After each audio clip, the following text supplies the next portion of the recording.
Hi, and welcome back. Today we'll be talking to Michelle Moyer, the director of Small World Preschool. Welcome, Michelle. I hope you're doing well today. Michelle here is the director of Small World Preschool, which is the part of Santa Clarita United Methodist Church here in Santa Clarita, obviously. So Michelle, what made you decide to go into child development? Hi, Ron. Good morning. Thank you so much for having me. I come from a very large family, and it has always felt very natural to gather the young children together and lead them in song or dance or play. And when I started college, I discovered that there is a major for child development, which they now call early childhood education. And I jumped on that and I took my classes and I received my degree. And while in college, I did start working in a preschool very part-time. And as I earned and accrued more units and more experience, I became an assistant teacher, and then a lead teacher, and then eventually a director. And I continue my professional development by attending webinars currently or attending workshops, because there's always more to learn about children and helping that developing brain grow.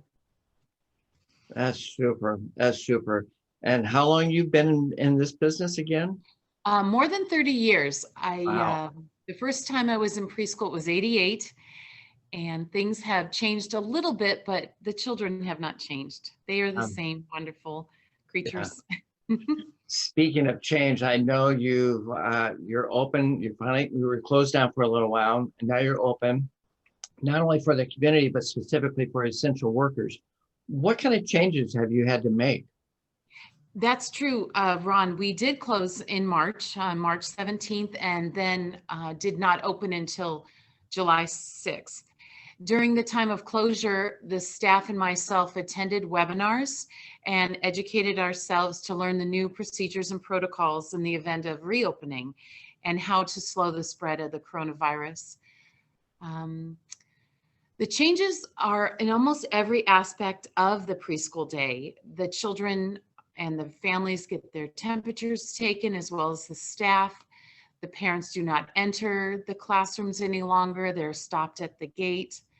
The children wash their hands throughout the school day many times, and we have a little timer for them to count the 20 seconds. The state of California has required posters up at every sink so that the children can see the steps of properly hand washing.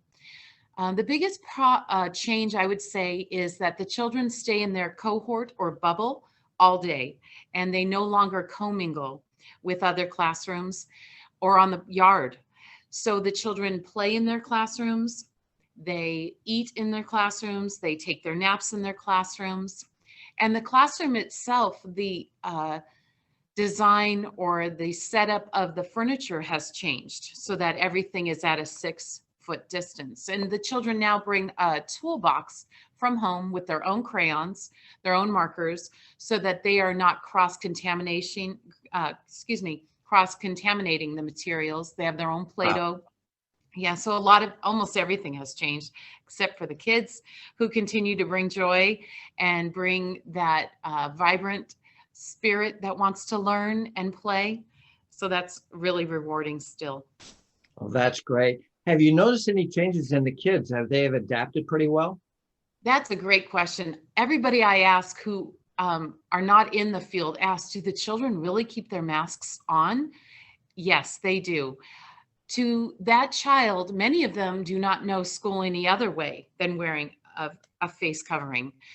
However, the ones that are new to it, I believe they feel that it's worth it. If I have to wear this mask to come to school, I can do that. And the 4-year-olds put it behind their ear, they keep it in place.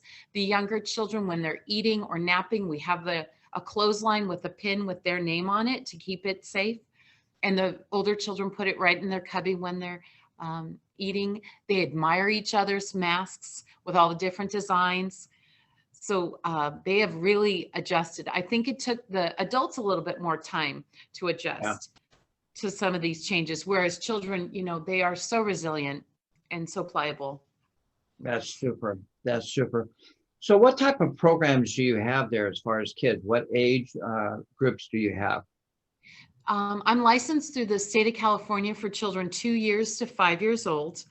And during the pandemic, we are requiring that children are potty trained. The children are currently in 2 different classrooms. I have the 2s and the 3-year-olds in one classroom and the 4s and the 5-year-olds in the other classroom. Each classroom is limited, so in numbers. So we have a limit of 10 children in a classroom with 2 teachers. Okay, all right.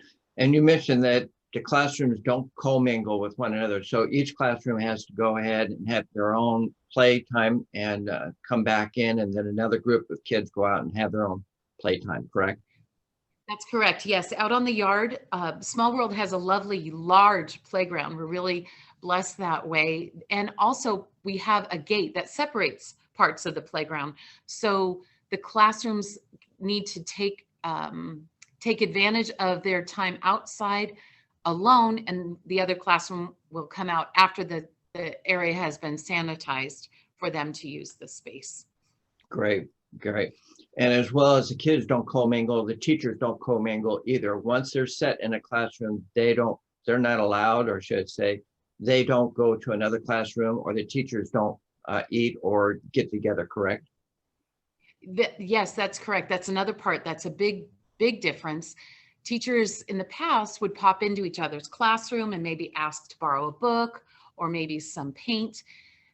All the materials are kept in one space, and they may not go into each other's classroom, and they can come to the resource room for the teachers where the books and the art materials are kept and the copy machine. But I've limited it to one teacher at a time, and they're very good about it. They'll peek in and see if anyone's in there, and then wait until there's nobody in the space, and they sanitize after they've been in the resource room. Great, great. Going through this pandemic, and you mentioned hand sanitizers and having to go through all this, you have to go through a lot of cleaning supplies, right? It's amazing. Yes, the paper towels and disposable gloves, the liquid soap, this hand sanitizer, those are things that are going through weekly, quickly. Teachers are coming constantly. We need more of this. We need more of this. And I am required to keep an abundance of backup. That is another one of the protocols and procedures from the county and the state, required that I keep a nice supply on hand at all times. So that has been really tough on our budget for sure. So you'd be willing to accept donations, right? If the community wants to get together and want to donate cleaning supplies, paper towels, hand sanitizer, that's a good thing for them to help keep you open, right? That is so generous, Ron. Yes, definitely. Paper towels, disposable gloves, hand soap, hand sanitizer, disinfecting wipes, and disinfecting spray. I would love to receive any of those. Or if it's easier, a monetary donation or a gift card to a place like Smart and Final or Walmart, where I do most of the shopping. That is a lovely gesture I would receive. Great, great. Well, I thank you for your time, Michelle. I really appreciate it. And I'm glad you go ahead and willing to take your time today. Oh, I'm getting more information off the side here. If people want to go ahead and contact you, what's the best way to contact you? Oh, yes, of course. So the direct line here to my office at Small World Preschool is 661-296-1155. Or my email address is smallworld@scumc.org or smallworld@scumc.org. Those are the initials of Santa Clarita United Methodist Church. They can contact me. I'm at 26640 Bouquet Canyon Road. Okay, great. And what I tell people are you're pretty much located almost directly from Best Buy.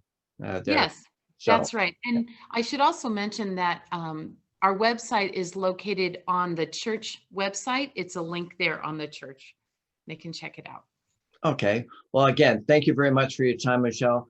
And I wish you the best, and we'll try to keep you open through this whole situation here. Take Thank care and have a great day. you too. Bye-bye. Bye-bye.